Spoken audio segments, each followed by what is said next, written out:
Queridos madridistas y gente de bien, bienvenidos y bienvenidas a un nuevo episodio de Ala Madrid, el número 37 del podcast de Real Madrid Baloncesto, y que lleva por título Contra todo y contra todos. En el episodio de hoy vamos a analizar el épico triunfo del Real Madrid Baloncesto Junior en el Campeonato de España. Hola, ¿qué tal? Muchísimas gracias por invitarme hoy para desgranar esta maravilla. Gracias a ti por estar aquí, porque la verdad es que la gesta de nuestra cantera ha sido, de locos. Y para situarnos un poco, voy a leer textualmente cómo estaba el panorama antes de empezar. Perfecto. A ver. El Real Madrid Junior llegó al Campeonato de España 2026 en las peores condiciones posibles, sin su base titular, Omer Kutlay, sin su gran referencia interior, Ilya Frolov, sin jugadores importantes de rotación como Andris Fantic y Serigne Sarr. Un drama, vamos, la enfermería llena. Y obligado, además, a completar la plantilla con 5 jugadores en edad cadete. Demasiadas bajas incluso para un club acostumbrado a competir bajo presión. Y mientras tanto, al otro lado del cuadro, esperaba el gran monstruo del torneo. Vaya tela. Un Barça construido para dominar desde el físico, con una generación absolutamente descomunal. Bumje, Dabones, Ayon Keita, Kusturica, Jan Cerdán, un equipo gigantesco, intimidante, diseñado casi como un final boss de videojuego. Sobre el papel parecía una misión imposible. Totalmente. Es que asustaba verlos. Porque el Madrid no podía competir desde los centímetros, ni desde la potencia física, ni desde la profundidad de plantilla. Tenía que encontrar otro camino. Y ahí apareció la figura de Javier Juárez, porque este campeonato empezó mucho antes de la final. Así es. Empezó en la cabeza de un entrenador que entendió perfectamente qué equipo tenía entre manos. Un grupo corto, castigado por las bajas, pero capaz de competir desde algo mucho más poderoso, la inteligencia táctica, la disciplina colectiva y el carácter. Y eso fue exactamente lo que convirtió este torneo en una historia inolvidable. Es que claro, la imagen era dantesca. Llegas al campeonato nacional con la rotación, pues eso, hecha añicos. En una situación así, la fase de grupos suele ser una trampa mortal, ¿sabes? Ya, claro, vas a intentar sobrevivir. Exacto. Intenta sobrevivir, esconder tus carencias y rezar para que no haya faltas. Pero lo fascinante aquí es que la fase de grupos no fue un trámite para nada. Juárez la usó como un laboratorio perfecto. Bueno, vamos a analizar esto porque es muy fuerte.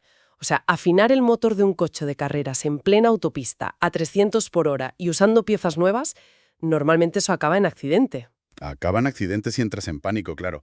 Pero aquí el cuerpo técnico tenía un plan clarísimo. Usaron esa fase para generar unos automatismos vitales. Y vaya si los generaron. Ya te digo, esas victorias, aplastando a Unicaja por 104-71, luego al Zaragoza metiéndole 100 puntos, y el clínic defensivo contra el Girona, que los dejaron en 37 puntos en todo el partido. Madre mía, 37 puntos. Brutal. Pero la clave fue cómo se repartió el esfuerzo, ¿sabes? Ante la falta de centímetros, Juárez montó un sistema para que el desgaste físico se compartiera al milímetro entre todos. Y ahí es donde destaca la figura de Fabian Kaiser, ¿no? Que se veía venir que iba a tener que dar un paso adelante, pero es que dio 3 o 4 seguidos. Totalmente. Asumió un liderazgo ofensivo y emocional tremendo. Metió 23 puntos contra Unicaja, 18 al Zaragoza, 17 al Girona. Yo estaba alucinada con la madurez de este chico ante tanta adversidad. Sí, pero ojo, que el crecimiento fue absolutamente colectivo. No era solo Kaiser haciendo la guerra por su cuenta. Ya, claro, necesitaba escuderos. Eso es. Tenías a Gunnar Grimbalds aportando una dureza física espectacular en la pintura. A Pablo Mera asumiendo la dirección de juego con un temple tremendo. Y los cadetes, Ay, los cadetes, por favor. Uzmani Diarra jugando contra chavales mayores y más fuertes. Empezó a sumar una energía y unos minutos que valían oro. Exactamente, pero claro, esa es la fase de grupos.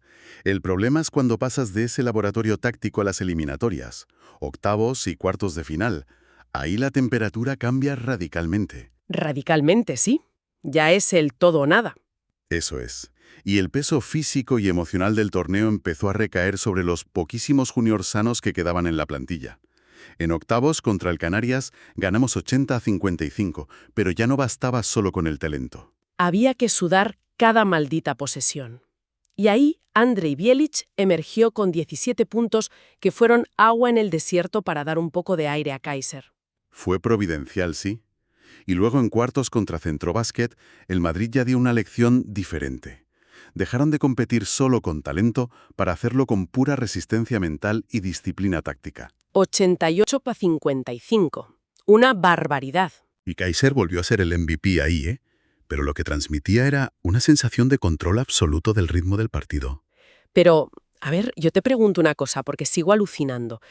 ¿Cómo consigue un entrenador que un grupo de chavales que están obligados a jugar por encima de sus posibilidades no se derrumbe físicamente al llegar a cuartos? Pues mira, la clave absoluta fue el ecosistema que crearon.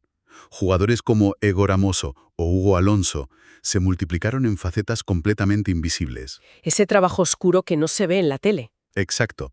Ayudas larguísimas, cerrar huecos, bloquear rebotes, todo para proteger a los líderes ofensivos y que no se quemaran antes de tiempo. ¡Qué barbaridad! Y eso nos lleva a la semifinal, el choque contra un rival histórico, el Joventut de Badalona, que siempre tiene una cantera de locos. Y ahí demostraron una madurez máxima. Sí, si conectamos esto con la perspectiva general, ese 85-56 contra la Peña fue la confirmación de la obra maestra de Juárez. El equipo ya dejaba de ser una sorpresa y parecía inevitable. Jugaban de memoria. Totalmente. Y aquí es donde se pone muy interesante. Porque en esa auténtica paliza al Joventut, nuestro gran líder anotador, Fabian Kaiser, ¿sabes cuántos puntos metió? 7, ¿no?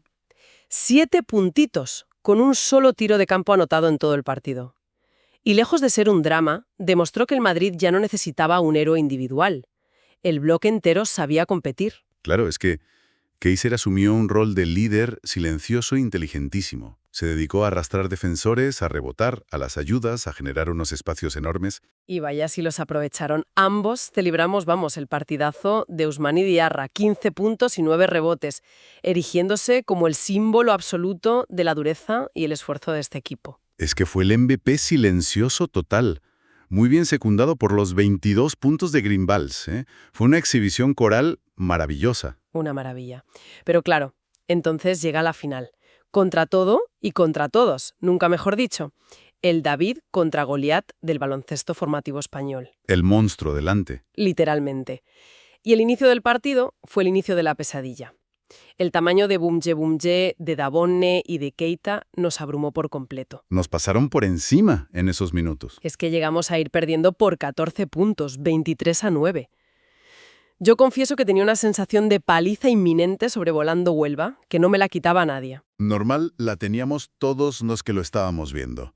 Pero entonces llegamos a ese cuarto legendario, el punto de inflexión brutal del partido. Ay, sí, cuéntalo, por favor. Javier Juárez cambia una defensa zonal. Y eso lo cambia todo.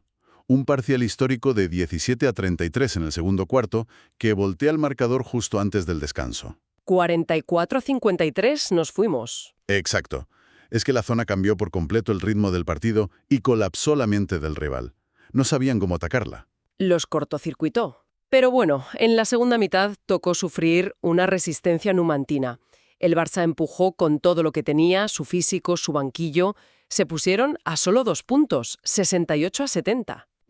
Había una tensión ahí que se podía cortar con cuchillo, ¿eh? Ya te digo. Y para colmo de males, se lesiona Kusturica a falta de 5 minutos. El partido se para, los nervios a flor de piel, pero los nuestros aguantaron la presión psicológica sin ceder la ventaja en ningún momento. Es que demostraron una entereza que no es normal a esa edad.